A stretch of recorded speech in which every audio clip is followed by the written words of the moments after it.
যে মানুষটা প্রথম আমাকে শিখিয়েছে অ আ ক খ বর্ণমালা, তিনি আর কেউ নয়, আমার বাবা।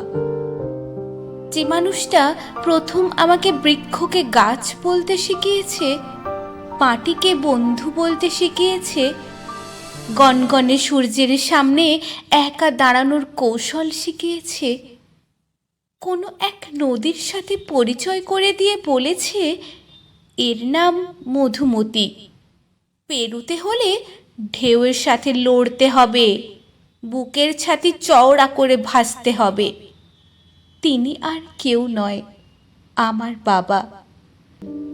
যে মানুষটা প্রথম আমাকে বলেছে তুমি সবার দাস হবে, কারো কৃতদাস নয়, তিনি আর কেউ নয়, আমার বাবা। হঠাৎ কোনোদিন জ্বর হলে ভীষণ বকাঝকার পর ডাক্তার ডেকে সময় মেপে মেপে যে মানুষটা আমায় ওষুধ বদলে দিত, তিনি আর কেউ নয়, আমার বাবা। যে আমায় শিখিয়েছে জলের মতো ভাসতে হবে, পাখির মতো উড়তে হবে, অন্ধকারে আলোর মতো জ্বলতে হবে, মেঘের সাথে যুদ্ধ করে জিততে হবে, আবার ঝড় এলে ঘর হয়ে দেওয়াল হয়ে পাহাড় হয়ে আশ্রয় দিত যে মানুষটি, আগলে রাখত যে মানুষটি, তিনি আর কেউ নয়, আমার বাবা।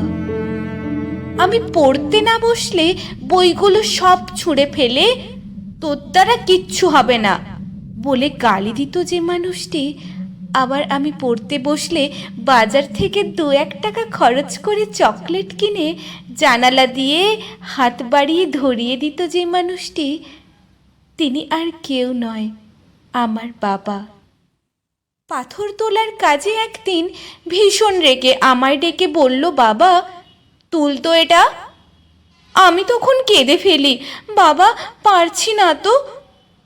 তবুও বাবা নাছোড়বান্দা বলল, তোল, তোর সমস্ত শক্তি দিয়ে তোল। বাবা পারছি না তো, সব শক্তি দিয়েও পারছি না তো। তখন আমায় যে মানুষটি বুঝিয়ে দিল, তুই যদি তোর সমস্ত শক্তি একাই হবি তবে আমি কে?